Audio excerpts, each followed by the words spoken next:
afternoon, LinkedIn. Good afternoon, maybe YouTube. I'm not sure if I'm hooked into Facebook today, but good afternoon to everybody who is listening and going to be with me here today. And hi to Carmen, because I know you're here already. So fantastic. I do want to say, drop me your comments. I want to know what you think about this. And I would love to know who's listening with me today. It feels quite lonely when you broadcast on LinkedIn and on StreamYard. You can never see who's watching you. So do give me your comments. As usual, whenever I do a masterclass, whenever I do a clinic, please send me your comments, send me your thoughts, so I don't feel like I'm just talking into the ether.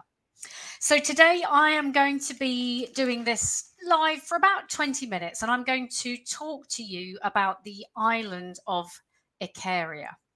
And I'm going to tell you, first of all, I first became interested in the idea of longevity, and not just longevity, because what's the point of living a really long life if we don't actually feel really well?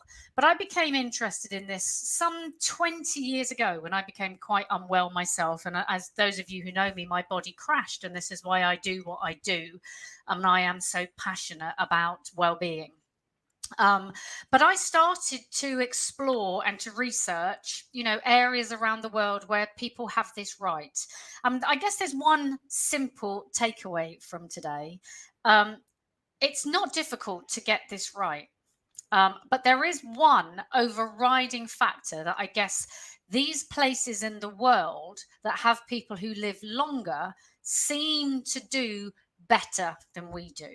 So let me just start by saying I'm going to be talking about Ikaria. I could similarly, I guess, be talking about Loma Linda in California. I could be talking about Costa Rica. I could be talking about Sardinia. I could be talking about Okinawa, because all of these places are recognized as something called blue zones. So what is a blue zone, for those of you who haven't heard that term before? A blue zone is an area in the world where they seem to live much longer lives. And how do we define that? They tend to have far more people living over the age of 100 years than other places around the world. And I found something which I think is really very interesting to start with, because I know we've had this, this has been in the news, and I'm going to tell you the story, why, what hit the news first of all. But I want to tell you that before these sort of stories hit the news around 2014, if I track it backwards, when I first saw these things in the news, and I'd been aware a little bit before that. But I want to tell you that the first report on longevity on Ikaria, or about the island of Ikaria, came from a bishop nearly 400 years before the identification of the term, the idea, blue zones. And it was by somebody called Joseph Giorgione. I know I'm going to get that wrong. And he was the Archbishop of Ikaria and Samos.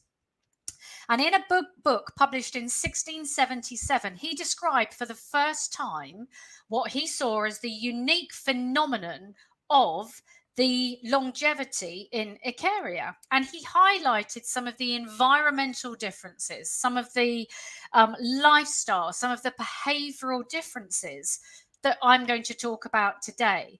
But I think that this is incredible that this was 400 years ago. Yeah, that this was noticed. It wasn't recent.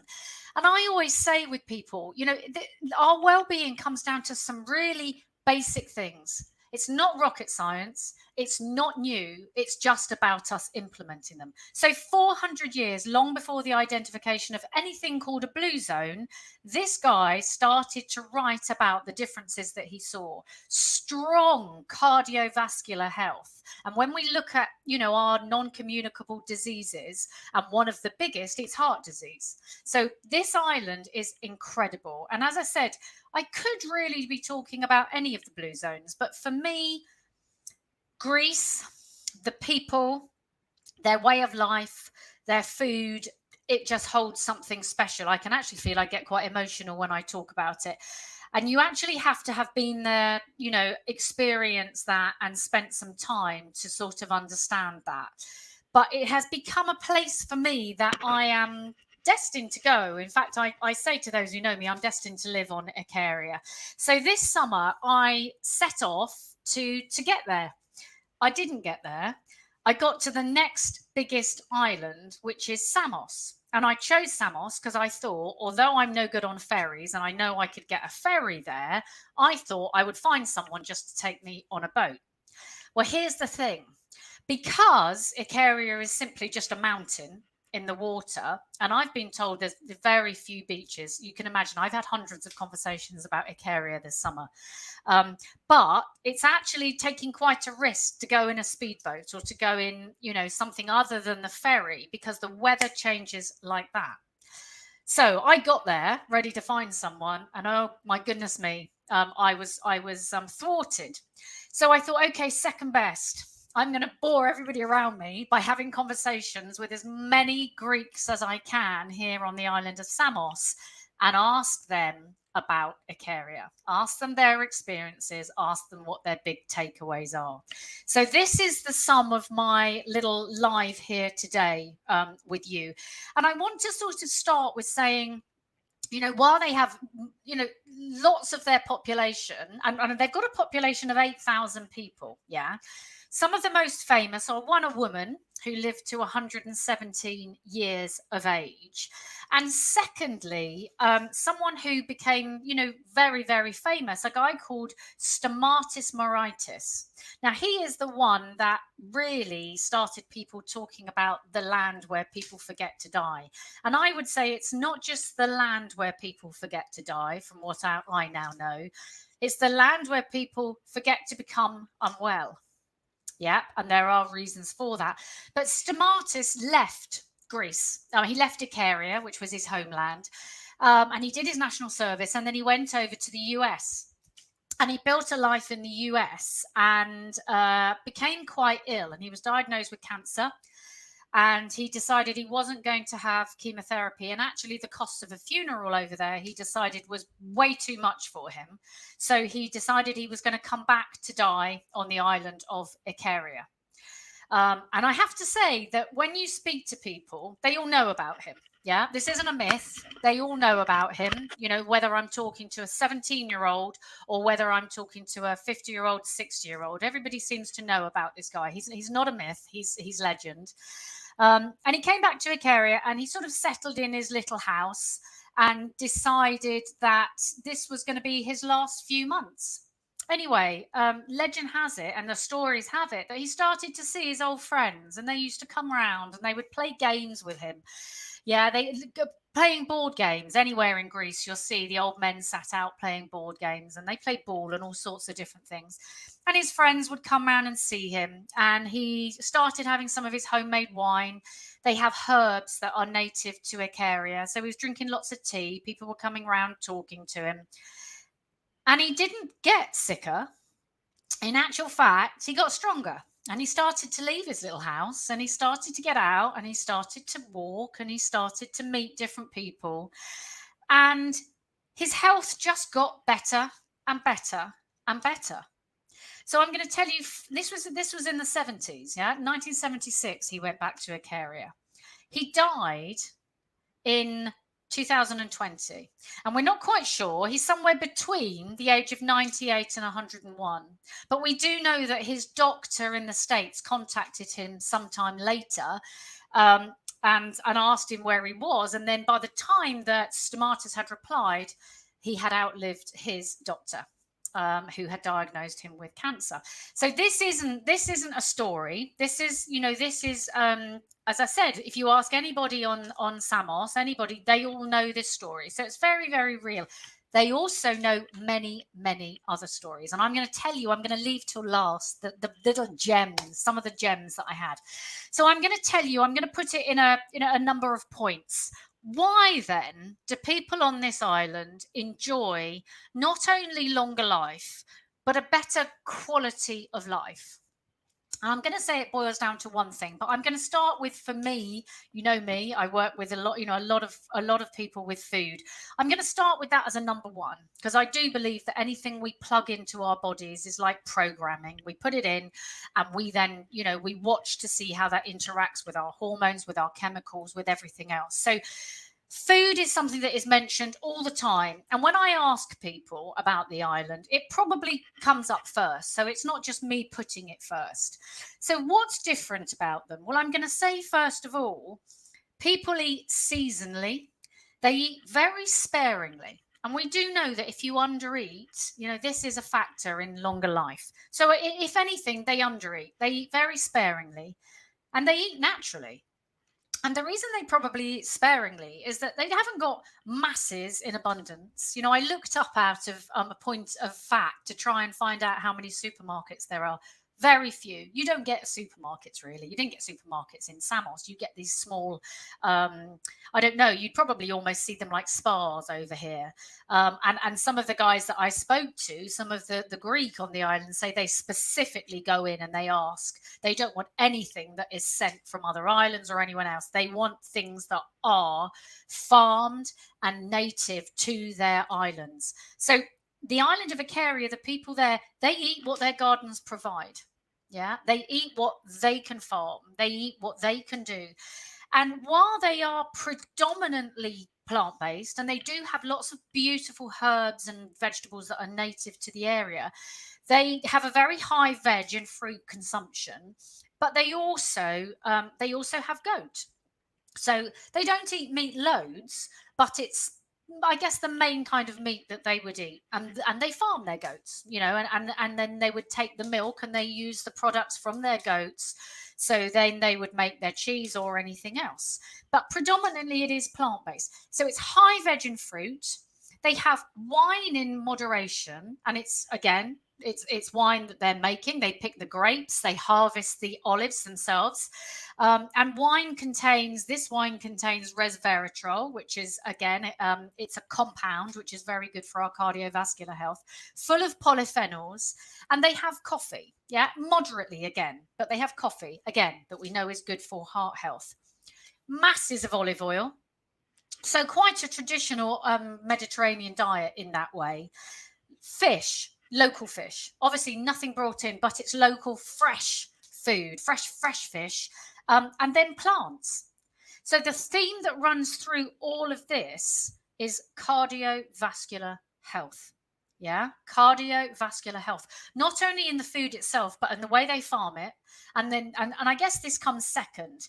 Exercise. They are farming this themselves. They are keeping the land rich themselves. They are picking the grapes. They are pressing the grapes. They are picking the olives. And then we've got everything like snails. Yeah, snails will be a big part of that. And then we've got herbs, honey, and berries. And we know berries are an absolute superfood when it comes to antioxidants. So there's nothing there that I wouldn't be sitting on a masterclass and saying to people, include in your diet. Probably very different types of herbs. And my goodness me, they are farmed differently. You wouldn't see a pesticide or a herbicide, anywhere in sight. And you would have very little or probably nothing. Most of what I heard was there is no westernized food, which means that people are living out of packets. In this country, that's unheard of. What they can't farm, they don't eat. So you don't have to look at a packet and think, oh my goodness, what's in there? What does that mean? What's that ingredient? Oh my goodness me, how does that simplify life? That's one of the things I always say to people. So food is a really big thing. Nothing is processed.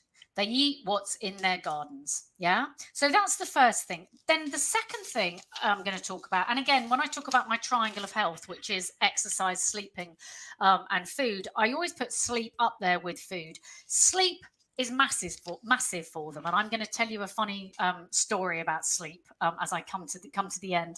But sleep is massive. Now, we know, I did a lot of work on sleep. We know that we should be sleeping 8 to 10 hours. And people always say to me here, oh God, I couldn't sleep 8 to 10 hours. We got to get up and I've got to start work. And well, predominantly they sleep around 10 hours because they go to bed as our ancestors did when the sun goes down, and they wake up when the sun comes up. That is about 10 hours. Yeah. And they don't let anything interfere with that. Yeah, talk about drawing boundaries around what's important in your life. I'm going to tell you a story as to how they don't let anything interfere with that. But sleep is massive, and we are talking long amounts of good quality sleep. And when you think about, the environment they're living in, it is no wonder that they're able to get good quality sleep. So that's the second thing. And hand in hand with that goes napping. Yeah, they do take naps. Yeah, they do take naps. We know, again, the science shows us that people who nap, people that take just a short break, are likely to live longer and feel healthier. So the afternoon nap is built into their natural lifestyle. On top of their 8 to 10 hours, probably 10, they might be taking, an hour, say, in the afternoon. And that is really important. It comes up again and again and again. Then we come to exercise. As I've said, this isn't a place where you've got David Lloyd and your pump classes and everything else. This isn't a place where, you've got people going off and doing triathlons and putting their Lycra on. This is a people who get their exercise from climbing up and down the mountains, from farming for their food, from hiking, from walking round to see people. So exercise is massive, but it's not exercise in the way that we exercise in the Western world.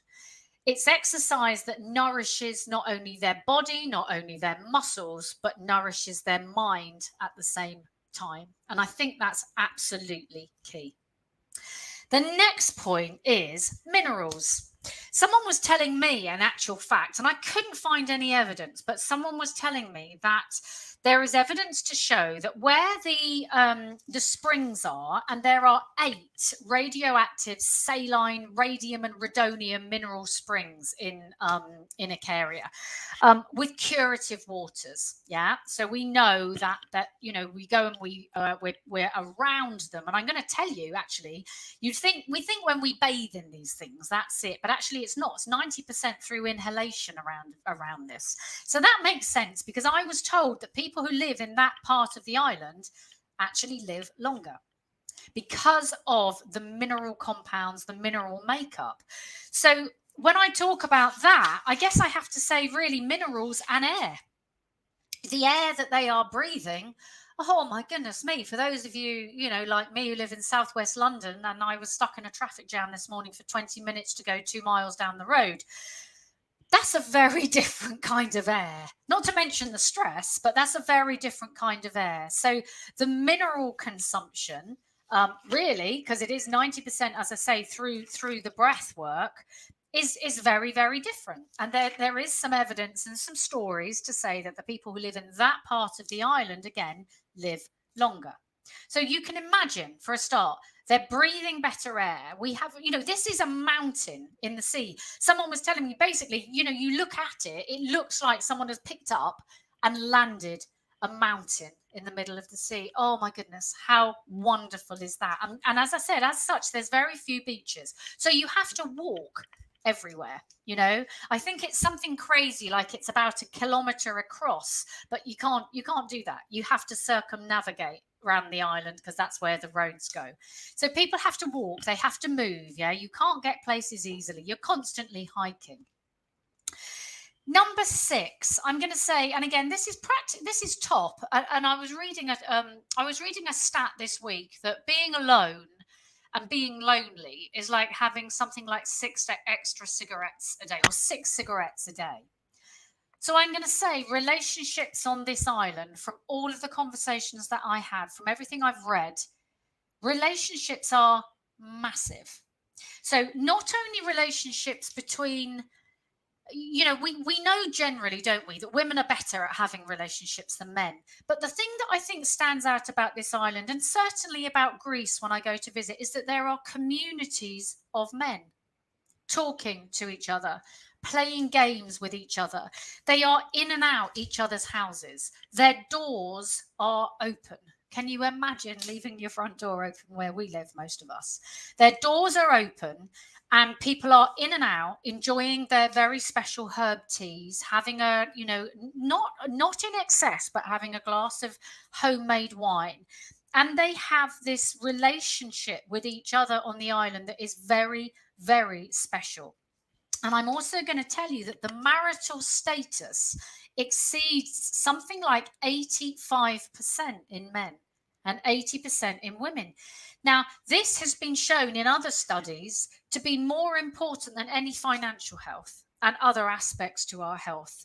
So, this is very, very important. Not only do they have relationships with themselves, not only are they community based, but they are also in one-to-one relationships. And we know, don't we, that when we see, sometimes in old people, one partner dies, that the other partner is left on their own. I guess the difference about Ikaria is that you'd feel that loss, don't get me wrong, but you wouldn't feel that loss on anything like the scale that people would hear, would you?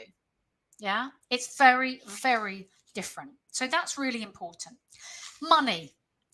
I'm going to give you an expression that this gorgeous guy that I spoke to, over and over again. He said to me, and this is, he said, this is so funny. He kept saying, Ikaria, they don't care nothing. They don't care nothing.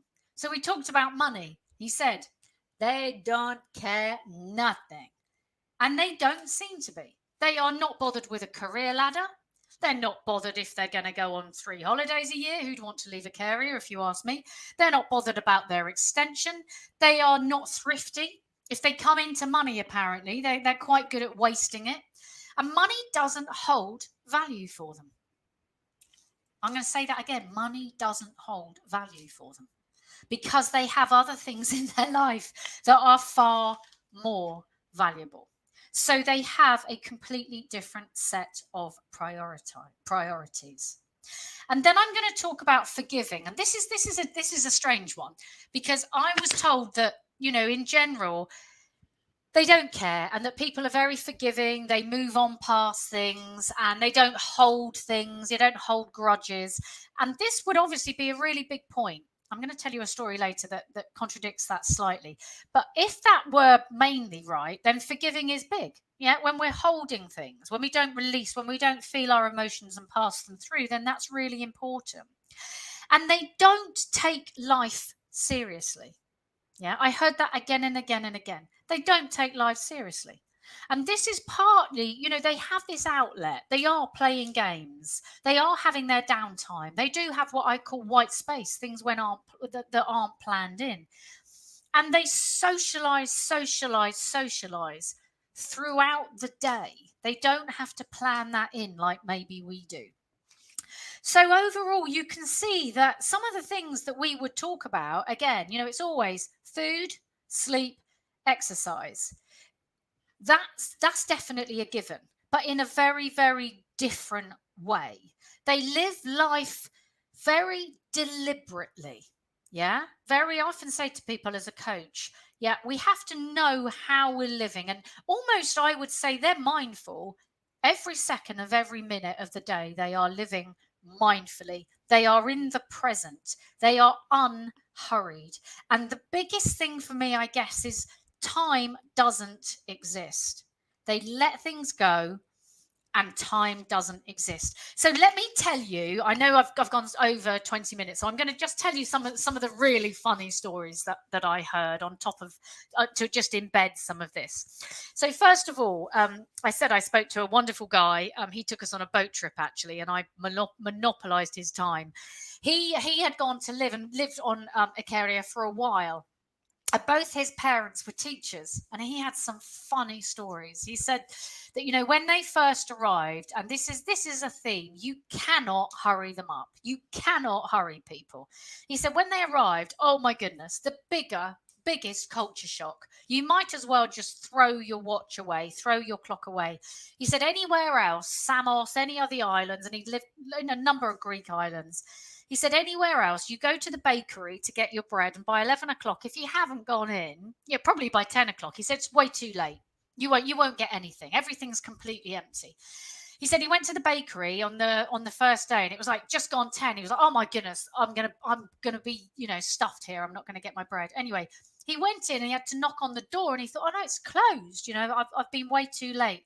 They opened up for him, and he said, oh, have you got any bread left? And the guy said to him, any bread left? I haven't started yet. I've had a late night and I haven't even started yet.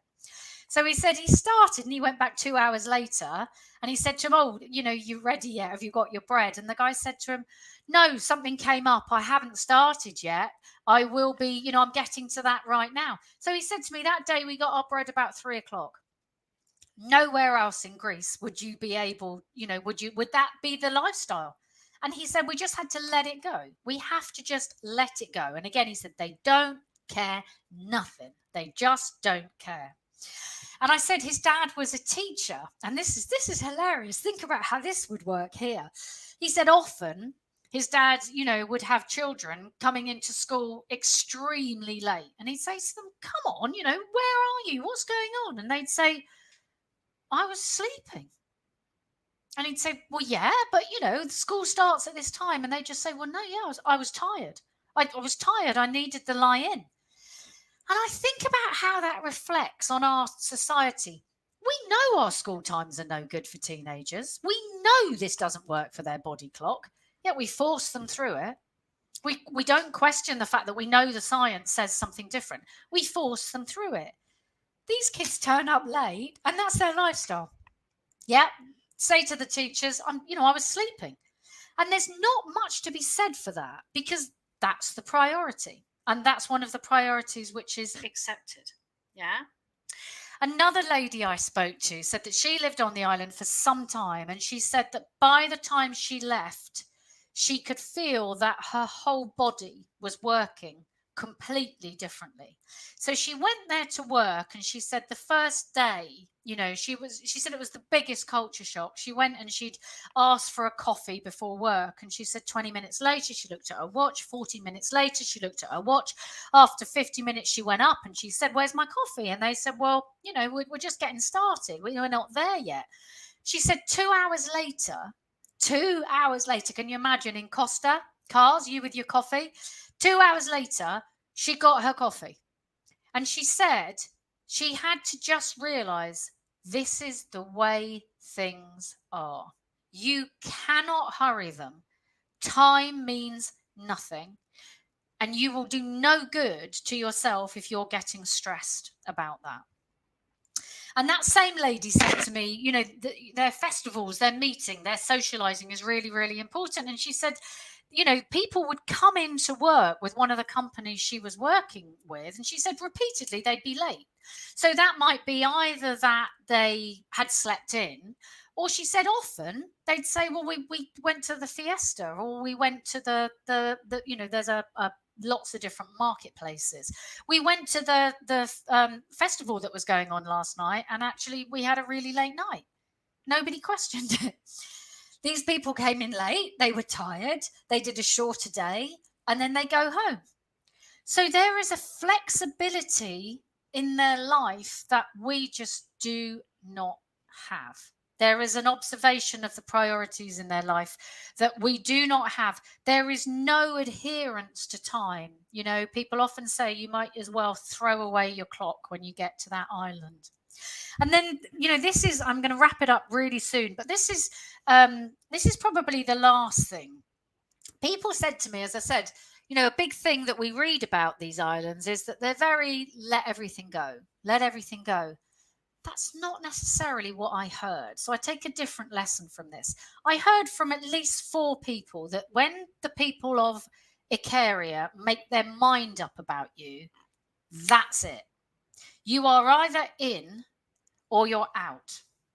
So they were telling me stories of people rocking up to someone's taverna and actually sitting there all night because they had decided that they didn't want them in their taverna. They probably didn't have the right energy, for them. And therefore, they weren't going to serve them. And I've heard that, and that doesn't necessarily comply. There's a little bit of incongruence there for me. But I guess I see that as knowing your values, knowing what's important to you, and probably drawing some boundaries around that. That also says to me authenticity. It also says to me honesty, being very straight up, dealing with those things head on and knowing who's with you and who's in your tribe and I guess who's not. And I heard that, as I said, again and again and again. And I was told you're in or you're out. They don't care nothing if you're not in. And I think that's really important as well. So the stories that I heard really helped to bring it to life. And I guess we can talk about sleep, exercise, all these things. I listen a lot to Mark Hyman, and he put on his, part of the food pharmacy. He put on his Insta last week. We know over and over again, it's food, it's sleep, it's exercise. This isn't rocket science. And as I said, we knew this back in 1600 and whatever it was that I read out first of all. We know this. But for me, the differentiator is probably the way that they choose to live their life with a complete disregard to being hurried, to being forced to get somewhere within time constraints, and living life on their own terms. Because this is what makes the biggest difference, if you ask me. Not only is their food natural, and obviously all of these things add up, but actually the biggest thing is deciding to throw away the constraints with which we live in the westernized world and to do things on their own time. Because we can eat all the best food in the world, we can exercise, we can sleep well, but if we don't manage our stress, then actually we're nowhere on that. We won't find longevity, and we certainly won't find quality of life. So those are my lessons from Ikaria. I'm still on my way. I will get there. I'm determined. I think, having, as I said, learnt all of this summer, I am more determined than ever to not only get there, but spend a huge amount of my later life there and just simplify things. I think it leads us to ask so many questions. Why? Why do we do this? Why do we spend our life so much just due to the, following constraints? Because we do. Following the ideals, because that's the way things are done. So let's just question that. And you're right, Zoe, the connection piece, the relationships. What an achievement anyway to have marriages that last that long. But the stat, 85% of men and 80% of women in their older age are still married. Open your doors, invite people in, socialize, eat good food, make it yourself, take everything out of packets, have that connection, and throw your watches away. I'm going to hopefully see some of you very, very soon. I hope that was a little bit of fun. Do reach out if you've got any thoughts. This is the type of thing that I deliver into businesses, do workshops on, and, most of you know me. This is what is written through me like a stick of rock. So lovely to see you here today, and I hope to hear from and speak to many of you very soon. I'll be back for Wellbeing Wednesday with my colleague, Will Murtha, tomorrow. Lots of love, everybody. Bye-bye.